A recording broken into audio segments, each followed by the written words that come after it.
მოგესალმებით, მადლობა მოწვევისთვის. თავისუფლება სინდისის პატიმრებს, თავისუფლება ვახო სანაიას, სოლიდარობა ვახო სანაიას.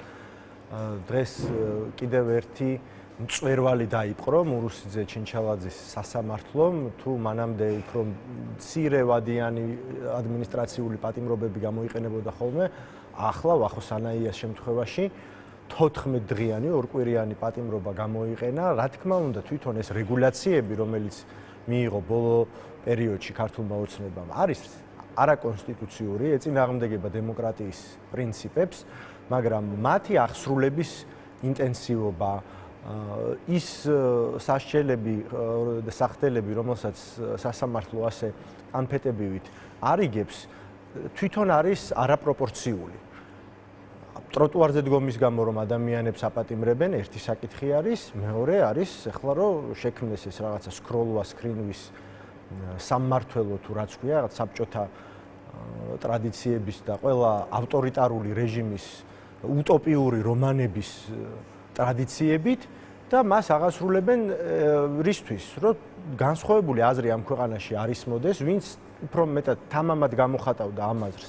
ის ადამიანები რომ დაშინდნენ, მაგრამ განსხვავება ალბათ იმაში უნდა ვეძიოთ, თუ პირებს, რომლებიც შეიძლება საზოგადოებისთვის იმდენად ცნობადები არ არიან, დაშინების მიზნით აპატიმრებენ და საშვენებლადაც პროტესტის შესახებ. სიგნალი, თქვათ რა, როგორ შეიძლება განვითარდეს მოვლენები მათ შემთხვევაში. ხო, ერთი მხრივ მათთვის არის, მაგრამ მეორე მხრივ მე აქ ვხედავ ვახო სანაიაზე პერსონალური შურისძიების საფუძველსაც, იმიტომ რომ ახლა ვის წარმოუდგენია ვახო სანაია გაჩუმდეს. მან გააკეთა კიდეც ეს კომენტარი 14 დღის მერე გამოვა და კვლავაც გააგრძელებს იმას, რასაც აკეთებდა, ანუ თავის საქმესაც, რომელსაც ემსახურება, როგორც თავისუფალი მედიის წარმომადგენელი, თქვენი კოლეგა და ამავდროულად ადამიანი, რომელიც საკუთარ აზრს გამოხატავს, კრიტიკულ აზრს გამოხატავს, ინფორმებით, რომელიც მან აირჩია და არანაირ ზეგავლენას ეს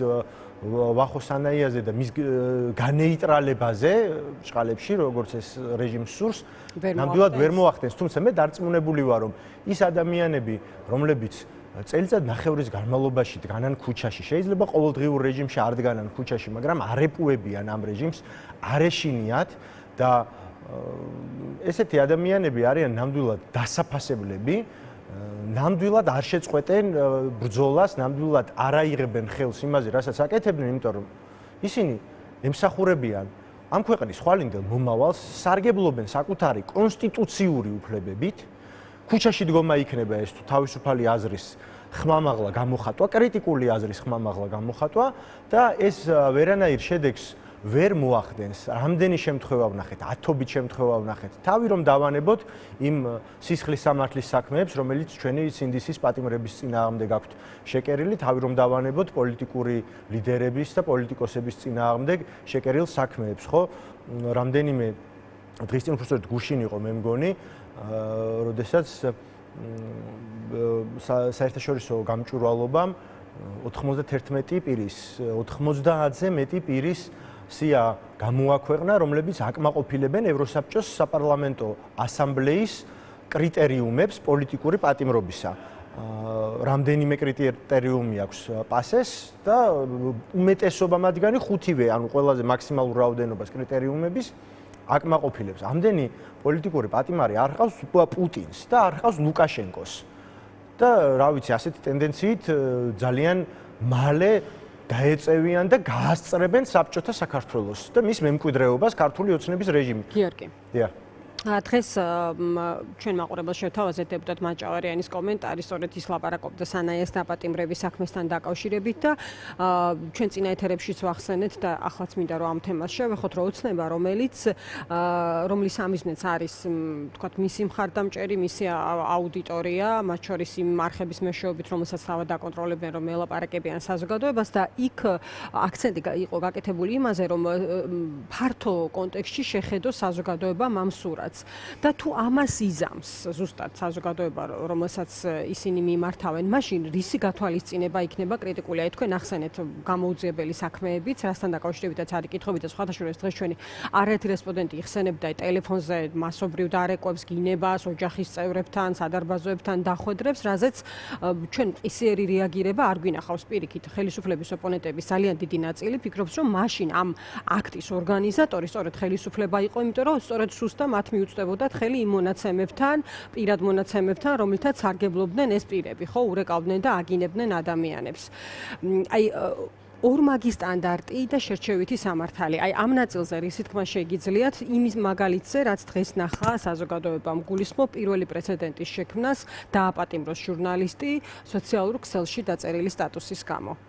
ხო, ასეთი რამ გაუგონარი არის ნორმალურ ქვეყნებში, ცივილიზებულ სახელმწიფოებში და სამწუხაროდ საქართველოს დიდი ხანია უკვე ძალიან ჩამოშორდა ცივილიზებული და ნორმალური ქვეყნის რეპუტაციას და სტატუსს. ასეთი რაღაცები ხდება, ველურ ავტორიტარიზმში ხდება, დიქტატურებში ხდება ასეთი რაღაცეები.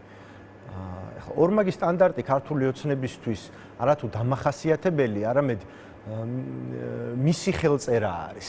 შერჩევითი სამართალი მისი ხელწერა არის. ქართული ოცნების წარმომადგენლები და მათთან დაახლოებული პირები, რომლებიც ფუფუნებაში იხშობიან. ეს ადამიანები, რომლებიც არიან აი მართლა გაგსუებულები, რომლებიც სარგებლობენ ხელშეუხებლობით ერთი მხრივ, თუმცა ესეც დროებითია, რომლებიც, რა ვიცი, ახლა კოვიდის დროს რომ დადიოდნენ სხვადასხვა ქსივებით, ეგრეთ წოდებული ქსივებით კომენდანტის საათის დროს, ამავდროულად ჩვენ ვხედავთ იმ შემთხვევებს, როდესაც აქეთ მხარეს და აქეთ მხარეში მე ვგულისხმობ იმ წითელი ხაზის მიღმა მყოფ საქართველოს, წითელი ხაზის, რომელიც ბიძინა ივანიშვილმა გაავლო ქართულ ხალხსა და ქართული ოცნების ვიწრო ჯგუფს შორის, იმიტომ რომ მათი მხარდამჭერები ვინც ჰყავთ, ხო, აი მიამიტი ქოცები. ისინი ამ პრივილეგიებით, რა თქმა უნდა, ვერ სარგებლობენ. ეს არის ძალიან მცირე და ვიწრო ჯგუფი. ჩვენ ცხადია იმ ადამიანებს ქართული ოცნების მიამით და გულუბრყვილო მხარდაჭერებს უნდა ვესაუბროთ ჩვენს თანამოქალაქეებს, მაგრამ შერჩევითი სამართალი არის ის, რომ ასობით შემთხვევა იყო 2024 წლის ნოემბერ-დეკემბრის აქციების დროს, ხო? დასახიჩრების, სიკვდილის პირამდე მიყვანის, ხო? თქვენი კოლეგების, მათ შორის მაკაჩი ხლაძის, გიორგი შეწირულის, გურამ როგავას, დათო კაცარავას, ლევან ხაბეიშვილის, ხო, რამდენი ჩამოვთვალოთ, ცნობილი და გახმაურებული. ერთი მხრივ აი ამ ტიტუშკების ნამოქმედარი, რომელზეც ქართული ოცნება გვეუბნება, რომ ვერ დავაიდენტიფიცირეთო, 100-ზე მეტი დაზარალებულია ყველაფერს თავი დავანებო და ვინმე პასუხისგებაში მისცეს ეს საერთოდ არავინ. მერე ბოლოს რამდენიმე თვის წინ ეს 5 სპეცრაზმელი თითქოს დააიდენტიფიცირეს და რაღაცა ბარტყივით გადმოაგდეს. ეს ერთი მხრივ კორუფციულ საქმეებზე დაპატიმრებული პირები, მაღალჩინოსნები და მთავრობის წევრები მეორე მხრივ, ხო, ვიცით როგორ ხდებოდა და ამ დროს აპატიმრებენ ადამიანებს მზია ამაღლობელი სილის გაწვნისთვის და ლოყის გაწითლებისთვის ამდენი წლით პატიმრობაში გაუშვეს, მაშინ როდესაც სემატყეპა გამართეს პარლამენტში, ხო? ქალზე ძალადობის შემთხვევების გამო რაღაც დიდი აჟიოტაჟი ატეხეს და გვახსოვს კალაძის შტაბის მიმდებარედ ატეხილი აჟიოტაჟი რომ იყო და ნახეთ როგორ ძალადობდნენ, მართლა ვიდეო კადრები არსებობს და პირდაპირ ეთერში ქალებზე. არავინ პასუხისგებაში არ მიუციათ. და თან ემუქრებიან საზოგადოებას, რომ აი დიდი სურათი დაინახეთო და აი ვინც ამას გაბედავსო, დაისჯებაო. საზოგადოებას მე მგონი უნდა ჰქონდეს გამბედაობა და როდესაც წინა კითხვის პასუხად მე ვახსენებდი ადამიანებს, რომელთაც არ ეშინიათ და რომლებიც არ გატყდნენ. აი მათ უნდა მიბაძონ სხვებმაც, იმიტომ რომ ერთი არის, როდესაც ქართული ოცნება ემუქრება ხალხს და აშინებს ხალხს და მეორე არის ის, რითიც ემუქრება. უფრო ხშირად და უმეტესწილად თვითონ მუქარა არის, რასაც იყენებს ქართული ოცნება ინსტრუმენტად და ვინც ამ მუქარას არ შეუშინდება, ის აგრძელებს ბრძოლას. გიორგი, კიდევ ერთი თემა, რაზეც მინდა რომ ვისარგებლო და მოვაქონდეს თქვენი შეფასება, ეს არის ის თუ რატომ არ მისცეს დიპლომატებს პოლიტიკოსების სასამართლოზე დასწრების უფლება. ამ ინფორმაციას უკვე იცნობს ჩვენი მაყურებელი, ასევე იციან მათ, რომ 8 ოპოზიციონერი პოლიტიკოსის საქმის განხილვა სექტემბერში განახლდება და თქვენი შეფასება რა არის? ხო, ეს თქვენ პოლიტიკურ გუნდს ეხება, ცხადია ეს ამბავი, ეს იცის ძალიან კარგად ჩვენმა მაყურებელმა და როგორც ირკვევა ამ შუამდგომლობას არ დაეთანხმა ასევე ბრალდების მხარე. რატომ, როგორ ფიქრობთ, თქვათ რა არის ამის მიზეზი? ხო, ფორმალურად ბრალდების მხარე, ფორმალურად სასამართლო ქართული ოცნება არის ერთი მხარე, ხო? იქ რა თქმა უნდა, არანაირ ინსტიტუციურ დამოუკიდებლობაზე საუბარი არ არსებობს. ყველა ის ოფიციალური უწყება არის ბიძინა ივანიშვილის ნების შემსრულებელი და აღმსრულებელი. მაგრამ კონკრეტულად ამ საქმეში, რომელსაც რა ვიცი, მე ვფიქრობ ძალიან მოხდენილად და מחვილგონივრულად და ირონიულადაც ჟესტიკულაციის საქმე დაერქვა ბოლო პერიოდში, პოლიტიკური ლიდერების წინააღმდეგ, ოპოზიციონერი პოლიტიკოსების წინააღმდეგ არ არსებობს რეალურად სამხილები, ხო? არ არსებობს არანაირი მტკიცებულებები.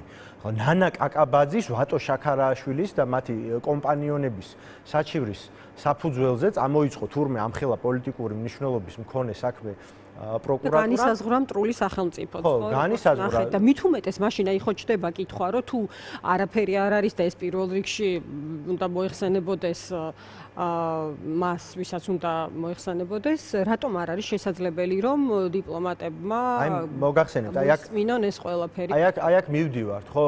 ჩვენ ცოტათი უფრო დიდ სურათს თუ დავინახავთ, ჯერ რა გააკეთეს? აკრძალეს სასამართლო სხდომებში ფოტო, ვიდეო გადაღება. პრაქტიკულად, ხო, თქვენ მედიას მოგისპეს ეს შესაძლებლობა, იმიტომ რომ ის ჩანაწერი, რომელიც დარჩა, პრაქტიკულად აღუსრულებელი არის, მაშინ, როდესაც ეს პირდაპირ კონსტიტუციიდან გამომდინარეობს, რომ სასამართლო სხდომები უნდა იყოს საჯარო. შემდეგ დახურეს ეს კონკრეტული საქმე და სხვებსაც არ უშვებენ, დამსწრეებსაც არ უშვებენ. რატომ? იმიტომ რომ მათ არ სურთ დაინახოს ვინმე თუ როგორი თეთრი ძაფით არის შეკერილი ეს პოლიტიკური საქმე. პოლიტიკოსებს ზდევნიან იმის გამო, რომ ისინი აღასრულებენ რეალურად თავიანთი როგორც პოლიტიკოსის ფუნქციას, ხო? უფრო ფართო საერთაშორისო გამოხმაურებისგან თავის არიდება არის მიზანი, ამუარი ეს. დიახ, მით უმეტეს ახლა ქართული ოცნება მიუხედავად თავისი იზოლაციონისტური პოლიტიკისა და საიტკენაც მიაქანებს ამ ქვეყანას და როგორი ანტიდასავლური რიტორიკა და პოლიტიკაც აქვს, მიუხედავად ამისა, მას მოუწევს რაღაცებზე პასუხის გაცემა და შესაბამისი პოლიტიკური ფასის გადახდა. და როდესაც ჩვენი საერთაშორისო პარტნიორები დაინახავენ დეტალურად თუ როგორ საწირკო წარმოდგენას გავს ეს სასამართლო პროცესები, ჩვენ ხომ გვაქვს ინფორმაცია თვითონ ბრალდებულებისგან, ადვოკატებისგან, რომ გამოჰყავთ ადამიანები, ცრუმოწმეები და ისეთ რაღაცეებზე ედავებიან, ხო, რა ვიცი, ბადრი ჯაფარიძე რო თითქოს ვიღაცას ჟესტებით ანიშნებდა რომ ძალადობისკენ მოუწოდოს, მაშინ როდესაც ახლა დაცვის მხარის მოწმეები, მაგალითად მე, რომელიც ვიმყოფებოდი ხოლმე ხშირად ბადრი ჯაფარიძე, როდესაც იყო ხოლმე იქ აქციებზე, საერთოდ არც კი დაუბარებიათ გამოსაკითხად. იმდენად ეშინიათ ამ აბსურდულობის წარმოჩენისა და ამიტომაც უარი ეთქვათ თან რომელ სახელმწიფოებს, ხო? ეს არის ევროპის და ევროკავშირის და ევროპის წამყვანი სახელმწიფოები, ახლა დიდი ბრიტანეთიც არის იქ, მაგრამ ამ საბოტაჟის საქმეზე, ამ ჟესტიკულაციის საქმეზე, ისევე როგორც პარტიების აკრძალვის სარჩელში პირდაპირ არის საუბარი, რომ პოლიტიკოსებიო, ოპოზიციონერი პოლიტიკოსებიო კომუნიკაციას ამყარებდნენო დასავლურ სახელმწიფოებთანო. ანუ ის, რასაც ჩვენ ვაკეთებთ ჩვენი საზოგადოებისთვის, იმისთვის, რომ ჩვენი სახელმწიფოებრიობა გადარჩეს, ჩვენი სუვერენიტეტი გადარჩეს, ჩვენი ეროვნული ინტერესები იყოს დაცული, აი ამის გულისთვის თითქოს დასავლური ქვეყნები, ამერიკის შეერთებული შტატები, ევროკავშირის წევრი ქვეყნები, დიდი ბრიტანეთი, თვითონ ევროკავშირი როგორც გაერთიანება, ყოფილიყოს მტრული სახელმწიფო და საუბრობენ კოლაბორაციაზე. ეს მართლა რუსეთის მონები და ვინ არის აი ამის ფორმალური საფუძვლის მიმცემი, ხო? ნანა კაკაბაძე და მისი კოლეგები. 90-იანი წლების, აი ბნელი 90-იანი წლების სიმბოლოები და მთელი უბედურების, რაც ხდებოდა საქართველოში 90-იან წლებში, თანაშემოქმედები შეიძლება პირველი პირები არ იყვნენ, მაგრამ ძალიან აქტიური კონტრიბუცია ჰქონდათ. ისინი იყვნენ სუკის კგბ-ს ნომრიანი აგენტები და დღესაც ემსახურებიან სუკის სამართალმემკვიდრეს და საბჭოთა კავშირის იდეურ გამგრძელებელს რუსეთის ფედერაციას, რომელიც არის აღიარებული ჩვენ ჯერ კიდევ ჩვენი ეროვნული კანონმდებლობითაც ოკუპანტ სახელმწიფოდ, ჩვენი ქვეყნის ტერიტორიის 20% აქვს მათ ოკუპირებული და მთავარი მტერი ჯერ საერთოდ ცივილიზაციური თანამედროვე ცივილიზებული სამყაროსი და უშუალოდ ჩვენი ქვეყნის. აი ამის მსახურები არიან ზოგი პირდაპირ და უშუალოდ, ზოგი შეფარულად ქართული ოცნება, თუმცა მე დარწმუნებული ვარ, რომ ოფიციალურადაც მალე იტყვიან ამას, თუ ასე გააგრძელეს, რომ რუსეთის ინტერესების გამტარებლები არიან. აი ეს არის, რაც უნდა დაინახოს საზოგადოებამ, სად დგას ქართული ოცნება, სად დგანან ოპოზიციონერი პოლიტიკოსები და სად დგას დასავლეთი. სტრატეგიულ პარტნიორებად აირჩიეს ირანი, ჩინეთი ქართულმა ოცნებამ, მაშინ, როდესაც ამ სახელმწიფოებს არც ერთი რეზოლუციისთვის საერთაშორისო დონეზე, მათ შორის გაეროში, მხარი არ დაუჭერიათ, რომელიც ეხებოდა საქართველოს ტერიტორიულ მთლიანობას, საქართველოში იძულებით გადაადგილებულ პირებს, საქართველოს ეროვნულ ინტერესებს.